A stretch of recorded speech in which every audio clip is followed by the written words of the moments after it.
Assalamualaikum warahmatullahi wabarakatuh. Kembali lagi di channel saya ya. Channel yang akan memberikan seputar informasi cryptocurrency ataupun airdrop ya.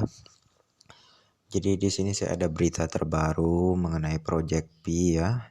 Namun sebelum ke pembahasan, jangan lupa untuk like dan subscribe-nya terlebih dahulu, dan jangan lupa juga aktifkan notifikasi loncengnya ya, agar setiap saya mengupload video-video terbaru tentunya kalian adalah orang yang pertama mendapatkan notifikasinya ya. Jadi untuk informasi ini ya, sedikit cerita. Ini perusahaan Pi Network ini ada kaitannya dengan toko kripto ya. Jadi bagaimana mereka ada sebuah keterkaitan ya. Di sini saya akan memperlihatkan untuk informasinya seperti apa ya. Tentunya jangan di skip dan agar kalian tidak gagal paham tentunya ya terkait informasi ini. Jadi saya bacakan. Jadi di sini kalian bisa melihat dari toko News ya. Jadi toko kripto ini membagikan sebuah berita mengenai Pi Network ya. Kenalan dengan jaringan Pi ya katanya. Pi Network adalah sebuah proyek aset kripto yang memberi kesempatan bagi para pegiat aset kripto untuk melakukan penambangan dengan mudah, bahkan melalui smartphone ya. Smartphone sekalipun. Proyek ini diinisiasi oleh sekelompok alumni Universitas Stanford pada 14 Maret 2019 ya, yang tujuan awalnya adalah untuk membuat penambangan dapat dilakukan di smartphone ataupun handphone HP ya. Baca juga penambangan Litecoin terkait ini, dia cara buat kamu pemula. Kita nggak bahas ini ya, kita lanjut ke keterangan selanjutnya. Berangkat dari permasalahan di mana masih sulitnya mengakses dunia aset kripto, termasuk kegiatan penambangan yang cenderung eksklusif ya, maksudnya seperti itu. Akhirnya Pi jaringan dibentuk untuk membawa aset kripto ke seluruh lapisan masyarakat dan bertujuan untuk menyediakan platform aset kripto yang mudah dioperasikan oleh masyarakat awam ya, disertai dengan ekosistem keuangan peer-to-peer ya. Jaringan Pi peta jalan saat pertama kali diluncurkan, pengembangannya disusun dalam sebuah roadmap yang dibagi ke dalam 3 fase utama, yaitu 1. Desain, distribusi, bootstrap, grafik, kepercayaan.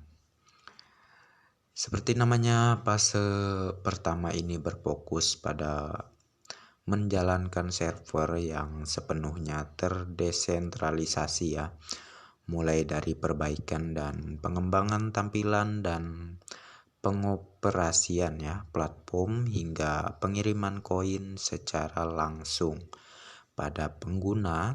Pada fase ini, Pi masih belum terdaftar di bursa kripto sehingga para pengguna belum bisa memperjualbelikannya ya. Berkat hal tersebut, Pi berhasil mencapai lebih dari 100.000 pengguna. Lanjut. 2. Jaringan percobaan ya. 1 tahun kemudian, yaitu pada tahun 2020, Pi Network memasuki fase kedua. Di fase testnet, Pi Network berhasil menarik lebih banyak masyarakat untuk menggunakan platform ini ya, yaitu lebih dari 3,5 juta pengguna. Fase ini mencakup pengujian terhadap jaringan Pi Network, termasuk menyiapkan beberapa node di jaringan dan mendorong para pengguna untuk membuat node-nya sendiri.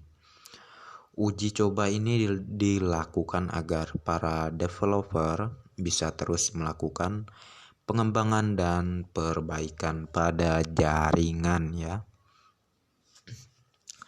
Lalu ketiga, jaringan utama, fase terakhir dan masih dalam proses pengerjaan adalah mainnet, di mana merupakan fase saat Pi mulai tercatat di bursa kripto dan pertukaran dengan aset kripto lainnya ya. Dalam fase ini para pengguna akan lebih tersaring sehingga hanya pengguna yang sudah terverifikasi saja yang bisa melanjutkan akses. Selain itu, pengembangan pada jaringan juga akan bergantung pada jumlah node yang terbentuk lewat penambangan, selayaknya jaringan blockchain ya. Selayaknya jaringan blockchain lainnya. Jadi seperti itu. Selama fase ini berjalan dan dikembangkan, Pi Network berhasil memiliki pengguna aktif sebanyak 14 pada bulan Maret 2021 ya.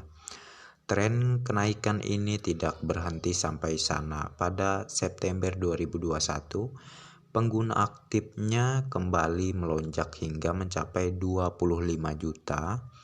Terakhir pada November ya 2021 tercatat sudah ada 29 juta pengguna yang aktif. Lalu di sini apa itu Bitcoin ya? Dari sumber CoinMarketCap. Pi Network juga meluncurkan sebuah token tata kelola yang dikenal dengan sebutan Bitcoin atau Pi ya. Meski begitu, hingga artikel ini ditulis, Bitcoin Pi masih belum tercatat di bursa alias bursa manapun ya, baik secara nasional maupun global ya. Melansir CoinMarketCap, informasi terakhir yang diperoleh mengenai Pi adalah maksimal jumlah persediaan aset yaitu sebesar 2.941.134 ya keping, dengan jumlah yang tersisa sebanyak 1.378.368,80 keping ya. Dikarenakan tidak terjadi pergerakan apapun dari aset tersebut, Pi mencatat angka 0 untuk sirkulasinya.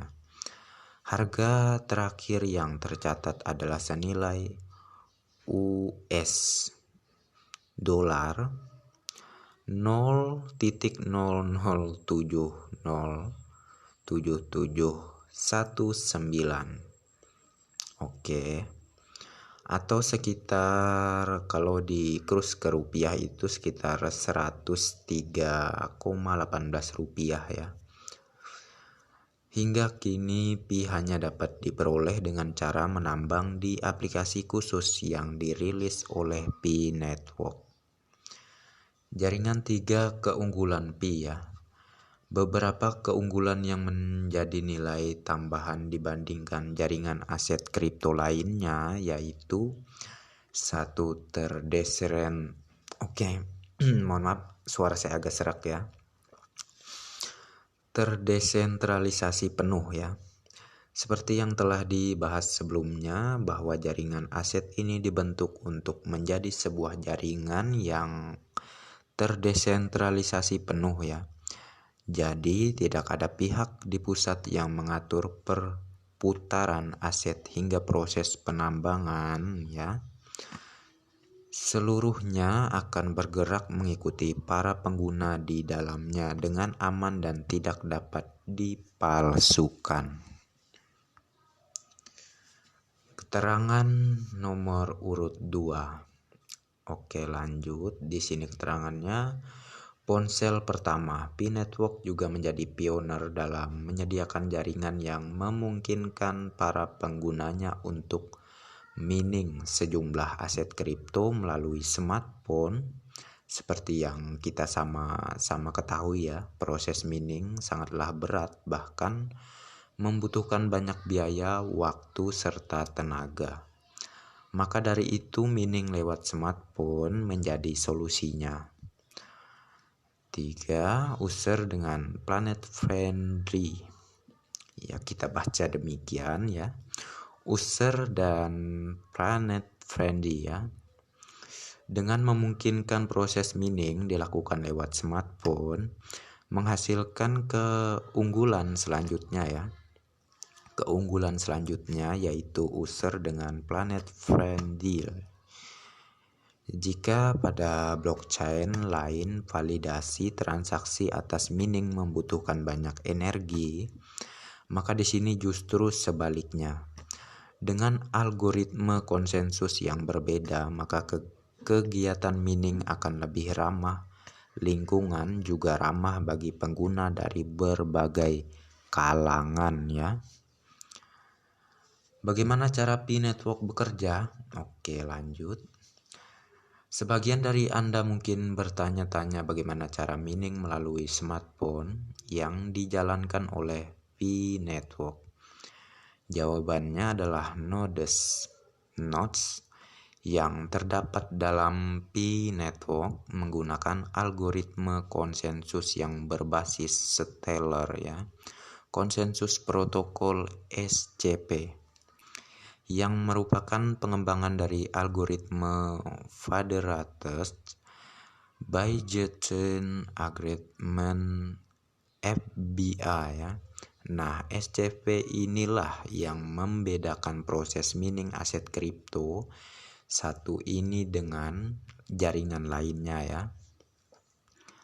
Mengutip white paper P-Network terhadap 4 peran yang bisa dimiliki oleh para miners, masing-masing peran memiliki kepentingannya tersendiri bagi berjalannya jaringan dan berkesempatan untuk mendapatkan reward berupa Bitcoin selama aktif berpartisipasi dalam jaringan ya. Keempat peran tersebut di antaranya adalah pioneers tentunya. Dengan peran pioneers, Anda bisa menggunakan aplikasi P-Network ini di smartphone yang selalu melakukan verifikasi atas kehadiran Anda setiap kali membuka aplikasi tersebut ya. Sebagai pioneers, Anda juga bisa melakukan transaksi yang sederhana tentunya, seperti memberikan sejumlah Pi ke pioner lain. Kontributor ya. Para kontributor P-Network adalah pengguna aplikasi yang secara rutin memberikan daftar dan rekomendasi siapa saja pioneers yang bisa dipercaya. Peran ini cukup penting sebab sebagai upaya dalam meningkatkan kepercayaan dan keamanan jaringan. Untuk ambasador, seperti namanya, peran ambasador berarti para pengguna aplikasi yang mengajak atau membawa pengguna lain untuk bergabung dan ikut serta dalam P-Network ini ya. Itu penjelasan untuk arti dari maksud ambasador itu ya. Kalau penjelasan dari node ya, peran terakhir yang tersedia di P-Network adalah peran yang memiliki sifat paling krusial yaitu node. Peran node dipegang oleh seseorang yang merupakan pioneers. Kontributor juga pengguna aktif P-Network baik di smartphone maupun perangkat komputer ya. Dengan aplikasi di perangkat komputer yang masih dalam tahap pengembangan yang lebih dikenal dengan nama V-Wallet dan P-Browser, node bisa melakukan penilaian terhadap daftar dan rekomendasi yang diberikan oleh kontributor ya. Serupa dengan konsep mining pada umumnya, kegiatan mining di P-Network juga bertujuan untuk memvalidasi suatu transaksi yang terjadi di dalam jaringan. Tiap transaksi yang terjadi ini kemudian akan diproses oleh pioneers dengan cara membuka aplikasinya di smartphone respon dan melakukan verifikasi. Saat proses itu berlangsung ya, aplikasi akan terhubung dengan Node untuk memastikan apakah transaksi sudah tercatat dan mendapatkan blok serta hash rate ya di jaringan. Nantinya Node pada SCP melakukan validasi dan pencatatan transaksi yang terjadi di jaringan dengan menjamin node yang lainnya ya. Nantinya tiap node tersebut membangun sebuah irisan yang di dalamnya terdapat beberapa node lain yang terpercaya maksudnya, dan terdapat jumlah minimal node yang berkumpul ya. Jika jumlah minimal node sudah terpenuhi, maka transaksi bisa diterima atau dinyatakan valid. Oke. Cara menambang dengan aplikasi P-Network. Oke, sepertinya sebentar ya. Sepertinya untuk pembahasan kali ini saya cukupkan sampai di sini. Bagi kalian yang ingin mengenal lebih detail ya terkait project ini ya, tentunya kalian bisa cek di kolom deskripsi ataupun nanti linknya akan saya tempel di kolom komentar ya. Dan kalian nanti bisa klik linknya, maka kalian akan diarahkan ke situs ini. Kalian bisa baca dari awal sampai akhir. Dan tentunya untuk apa ya, setidaknya dari keterangan di sini kita bisa memahami lah ya terkait project PI Network ini lebih mendalam lagi tentunya. Dan ya setidaknya kita tidak bingung lagi terkait project ini. Ya, ini dari berita yang dibagikan dari toko Neos ya, ataupun dari toko kripto. Ya, kemungkinan besar toko kripto juga ada kaitan dengan PI Network dan ada kerjasama juga tentunya ya. Dan apa pengaruhnya ke depan ya, tentunya kemungkinan besar cryptocurrency PI Network akan masuk di pasar ya, ataupun bisa kita tukar dengan fiat misalnya nanti ke depannya di toko kripto ataupun di Indodax tentunya ya, seperti halnya cryptocurrency lainnya ya.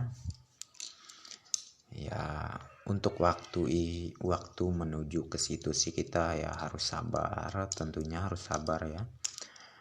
Ya kalau tidak sabar ya nggak akan yang namanya mendapatkan hasil yang bagus ke depannya. Jadi intinya sabar aja dulu, ikuti saja terus project ini ya. Dan bagi para penyinyir ya silahkan, terima kasih atas nyinyirannya, dan silahkan lontarkan terus kenyinyirannya setiap hari. Saya sangat menerima sekali ya terkait itu. Oke. Namun ya untuk pioners yang masih bertahan, saya peringatkan sekali lagi jangan sampai meninggalkan aplikasi ini ya. Karena tentunya untuk seperti yang berita yang saya bagikan sebelumnya itu sudah saya perlihatkan berbagai informasi yang dimana di negara luar ya itu sudah terjadi sebuah barter antara pioners dan vendor ya. Namun di Indonesia pun juga akan terjadi, namun ya kita harus sabar juga menunggunya tentunya. Ya, jangan lupa ya untuk selalu mencari berita-berita terupdate tentunya. Dan insya Allah saya kedepannya juga akan mencarikan informasi mengenai itu terkait vendor di Indonesia yang sudah menerima atau maksudnya menjual barang ya. Dan untuk informasi itu akan saya cari tahu lah ya kedepannya.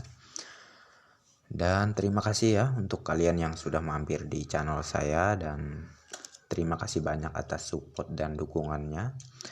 Dan bagi yang belum mensupport sangat mudah sekali dengan cara like dan subscribe aja ya tentunya.